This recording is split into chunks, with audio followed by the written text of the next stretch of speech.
This is Agriculture Today, and I'm Shelby Varner with the K-State Radio Network.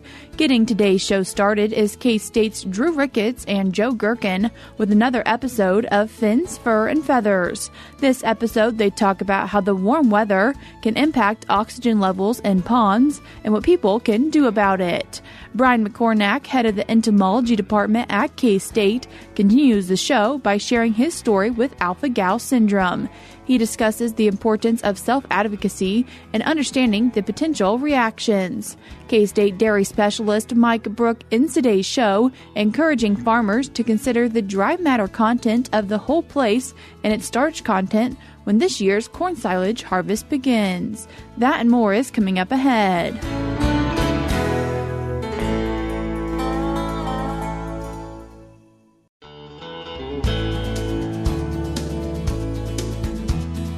You're tuned in to Agriculture Today, and we start our Tuesday show with another episode of Fins, Fur, and Feathers with K-State's Drew Ricketts and Joe Gerken. This week, I think we're going to talk about ponds. Joe, what kind of aquatic stuff do you have for us to talk about this week? So I want to talk about what we can do in ponds during the summer, during this warm time, to kind of make sure they're managed well and make sure that the ecology in that pond is doing well. Well, what should we be thinking about from a management standpoint, though? You know, the big thing is that warmer water holds less oxygen. And so when we think about these warmer temperatures we're having, that also means that the pond itself is going to be warmer.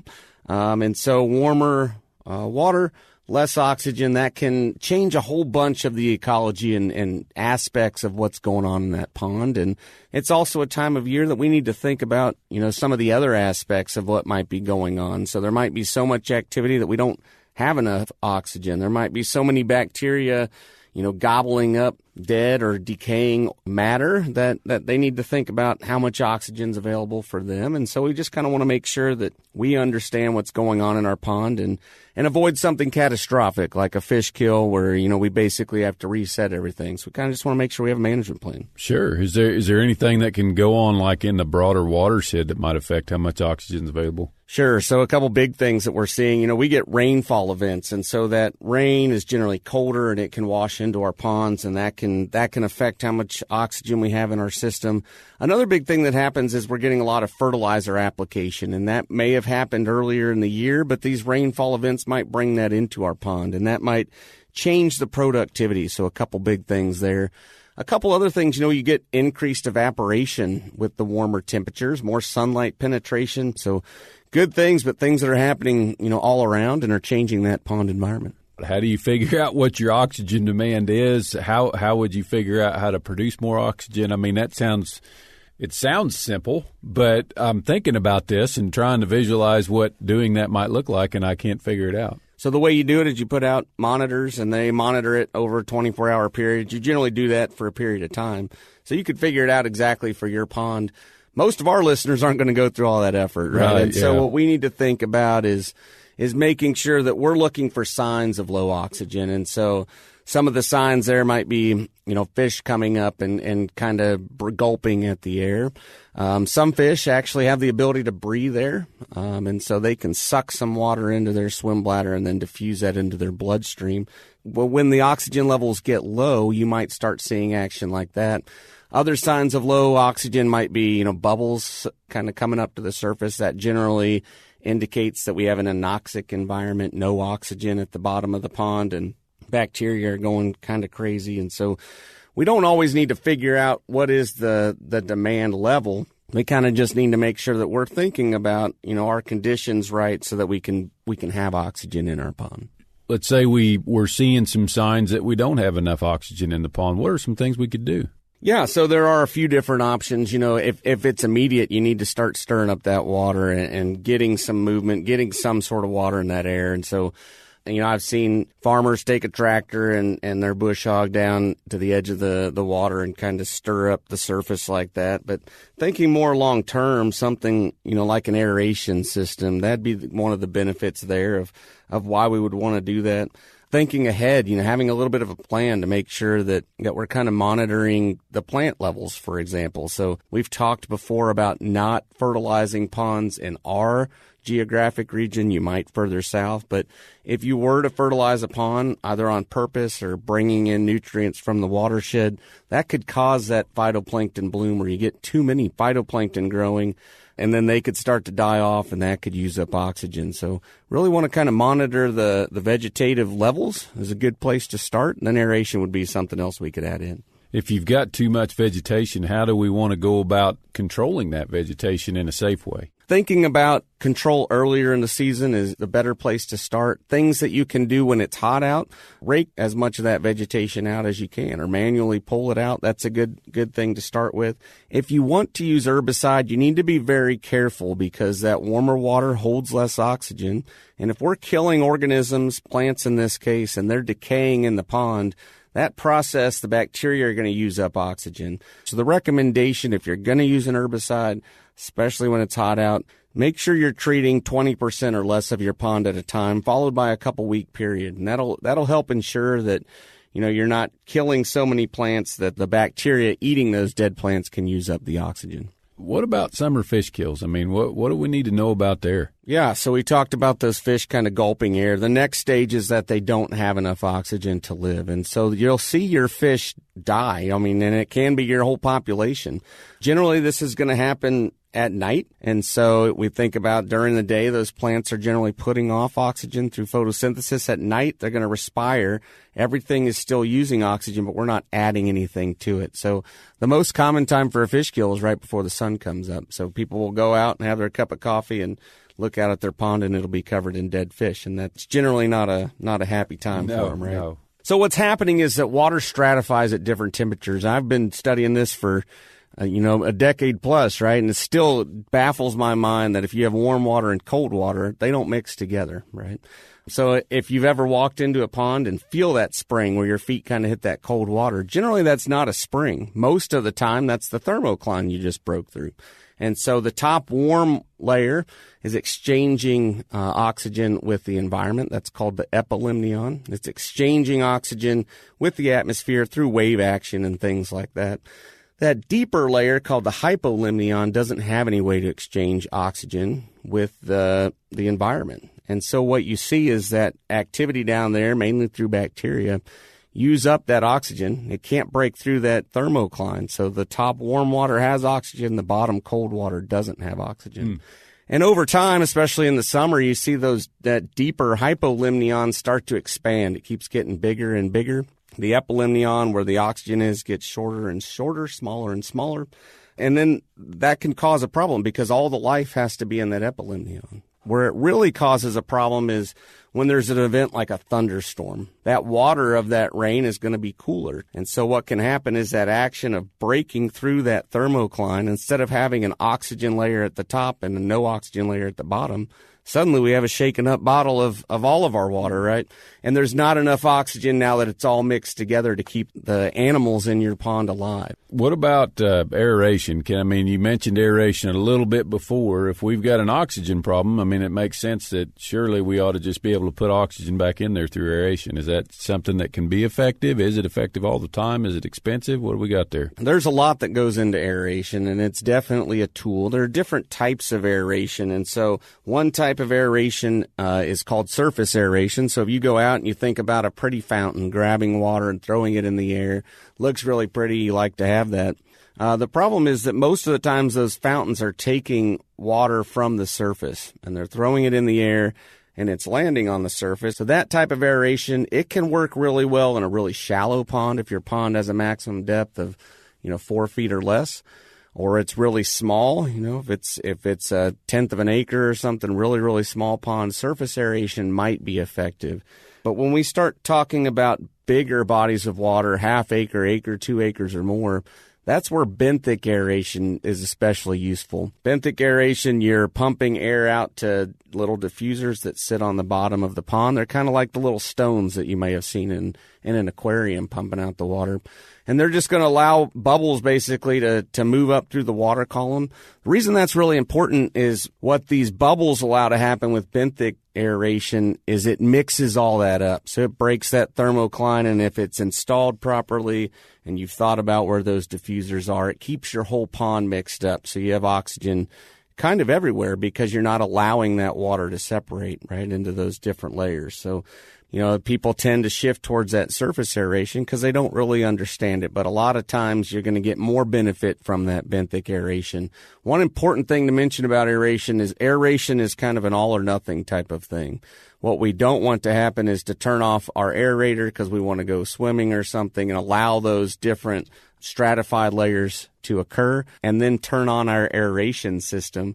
If we do that, we're basically just causing that turnover event ourselves, right? Sure. Allowing everything to mix up. And that can happen really quickly. Within an hour or two in the right conditions, you can establish that anoxic, that no oxygen or low oxygen environment to the point that you could cause a fish kill in your pond. So once you decide on aeration, it's something that you probably want to run with. So, Joe, if we had a turnover event other than maybe just a fish kill, I mean, what other signs might there be that we've had a turnover in our pond? Yeah, so a lot of times your pond will look really turbid or really muddy, but it can also look like a weird color, like almost a grayish color, like there's too many bubbles in there. But, seeing that color, that really drastic change, it'll go from looking like a clear pond to looking, really muddy, really gray, really brown or something like that overnight. So that's a good indication you had a turnover event. Thanks, Joe, for bringing this topic today. It's definitely a good one for this time of the year and got me to thinking about ponds and managing ponds. We also want to thank everybody for listening. Enjoy your pond until the next time we talk to you. Once again, that was K-State's Drew Ricketts and Joe Gerken with another episode of Fins, Fur, and Feathers. To listen to the full episode, you can follow the link in today's show notes on agtoday.net or go to the podcast streaming platform of your choice. We're cutting to a short break now on Agriculture Today, but stick around because we have more for you ahead.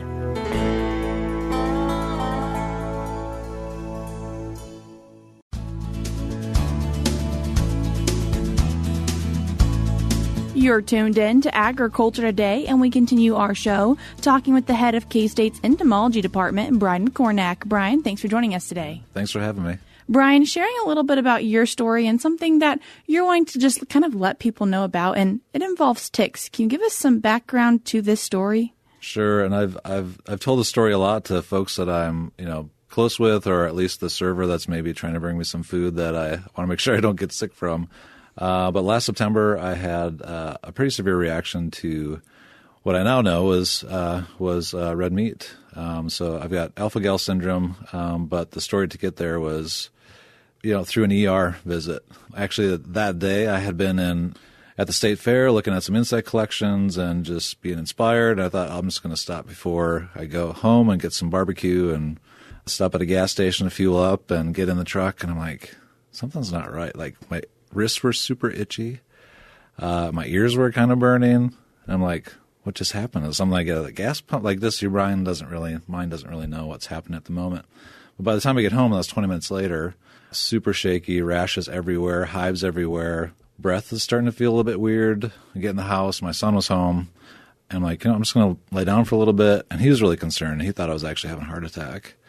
I lay on the couch for a few minutes, and I'm like, nope, this is not right. So I need to go to the hospital. So I went to the ER and helped calm all that down, antihistamines and you name it, and prescribed an EpiPen. And they're like, not exactly sure what happened, but in case it happens again, here you go. And then had a similar kind of reaction on that Saturday. And then this is the importance of going to seminar.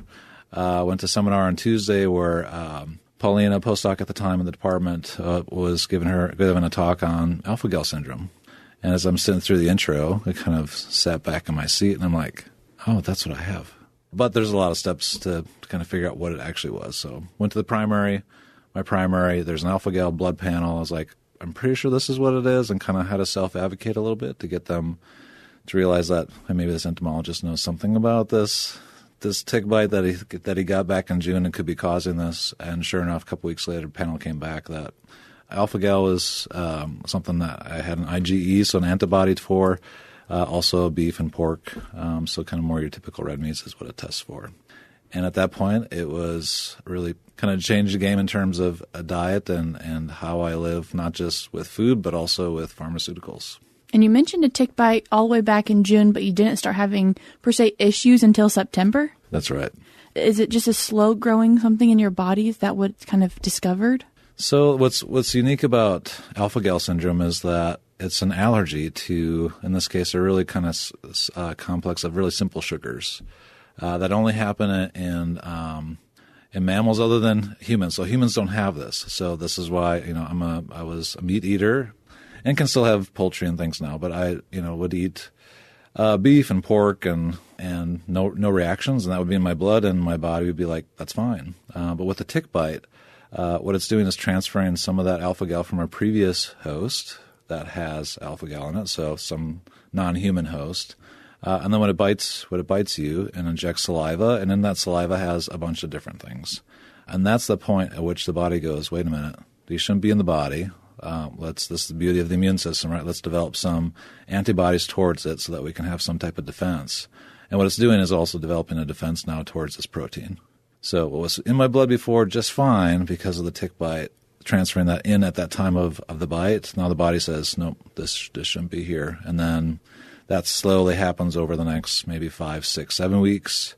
So actually, in hindsight, I was like, oh, yeah, in August when I was on a field visit, it's like really upset stomach, but then that lasted for like a month. It was like, some viruses will last. And in your head, like some viruses will last. It's fine. It comes and goes. It comes and goes based on what I was eating, right? And then got to the point where the body's like, nope, this is too much. So for me, my response is very dose dependent. Like how much I eat is how badly my reaction will be. And the reaction to this is different among a lot of humans.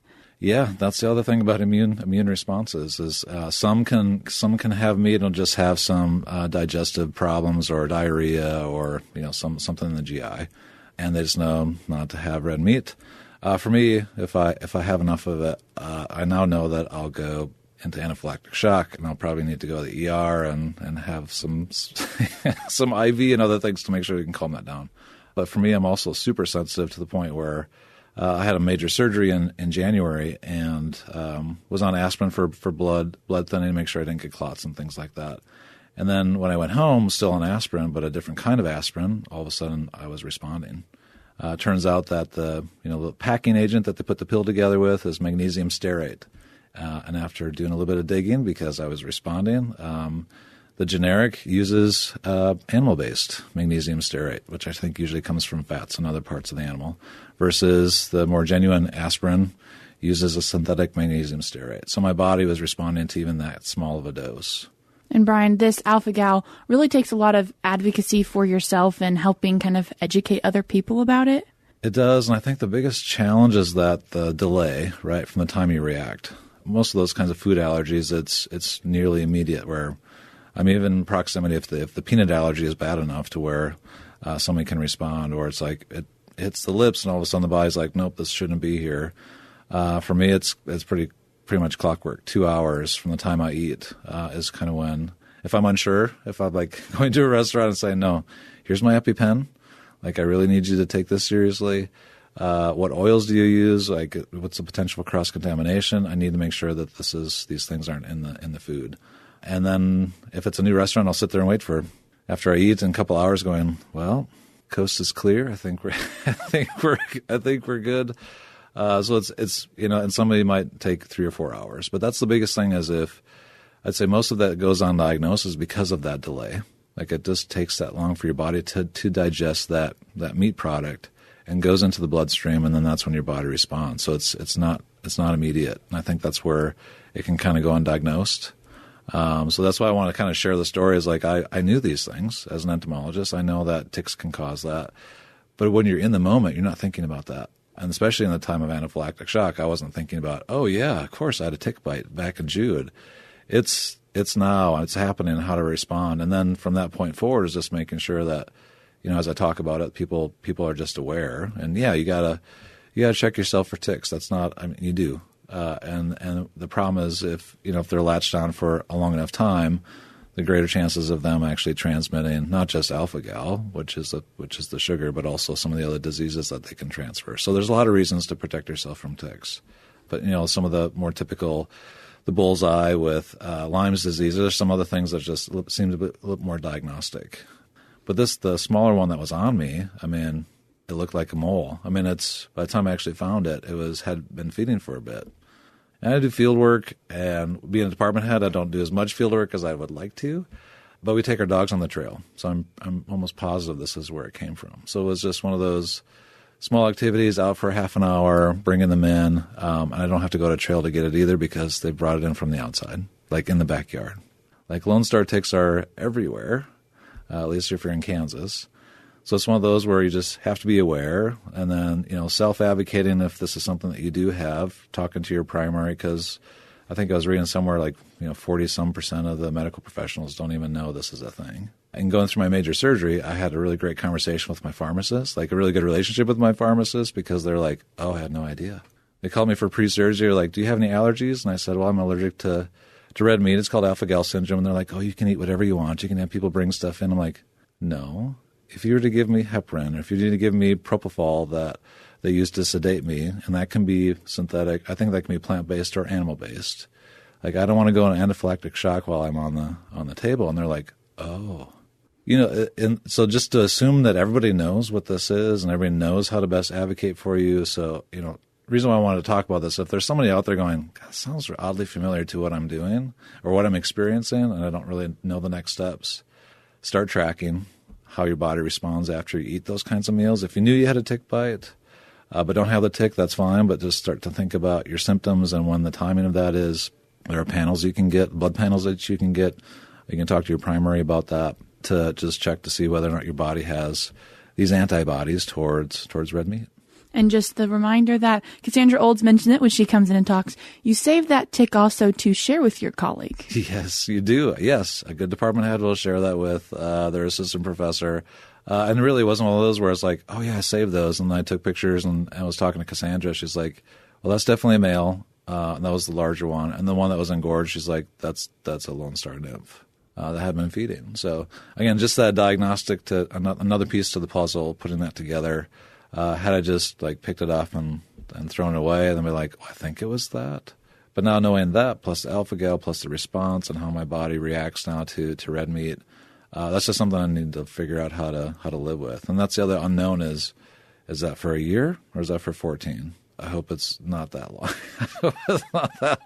I hope that's not that long because it is a big kind of lifestyle change in terms of eating and traveling and going places. And I used to love really doing that. Now when I go sit in a restaurant and I haven't been there before, it's just a nerve-wracking experience. Brian, I appreciate you taking the time to join us today and share your story with us. Yeah, well, thanks for having me. That was the head of K-State's entomology department, Brian McCornack. We're cutting to a short break now on Agriculture Today, but we'll be right back.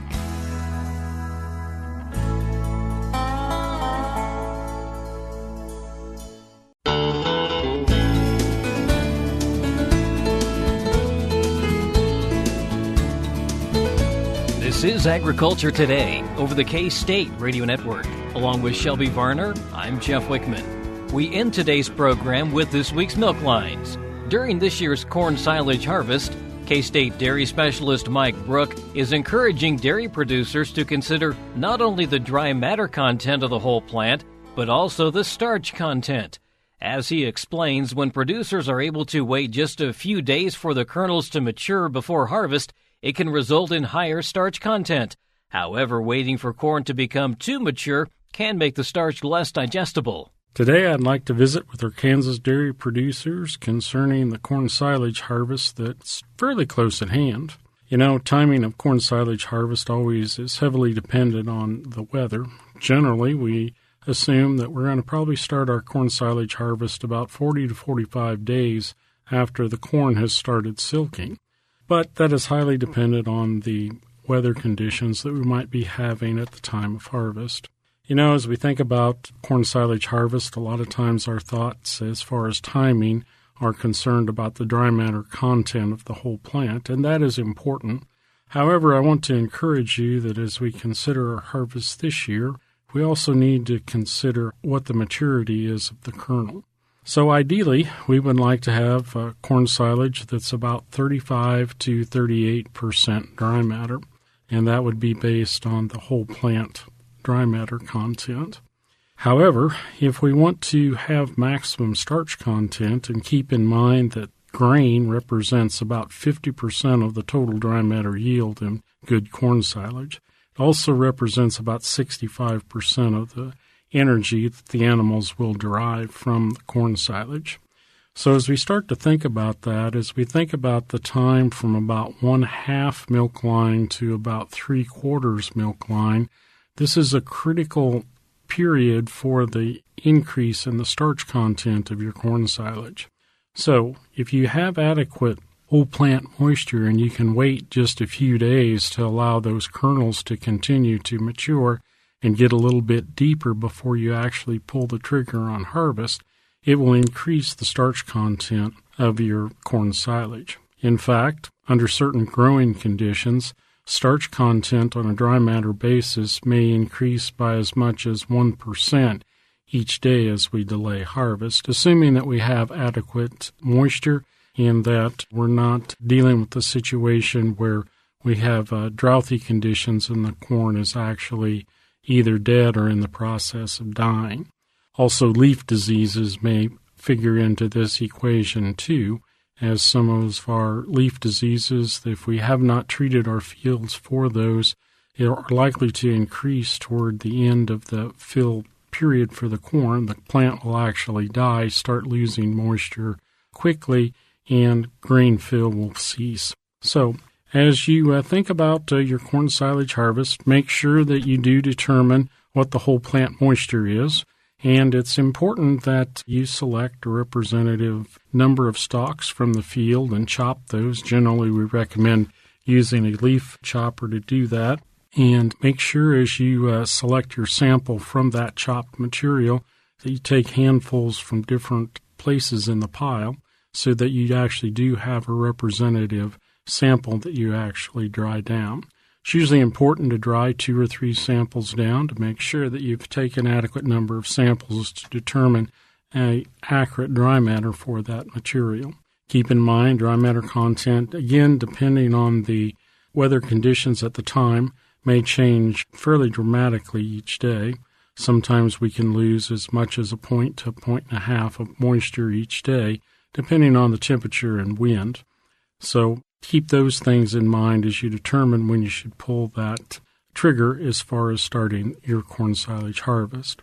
Again, this is Mike Brouk with K-State Research and Extension, encouraging our dairy farmers that it is more than just whole plant moisture that you should be concerned with when you determine when to start chopping your corn silage. Thanks, Mike. And that'll do it for this edition of Agriculture Today. For Shelby Varner, I'm Jeff Wickman. This is the K-State Radio Network.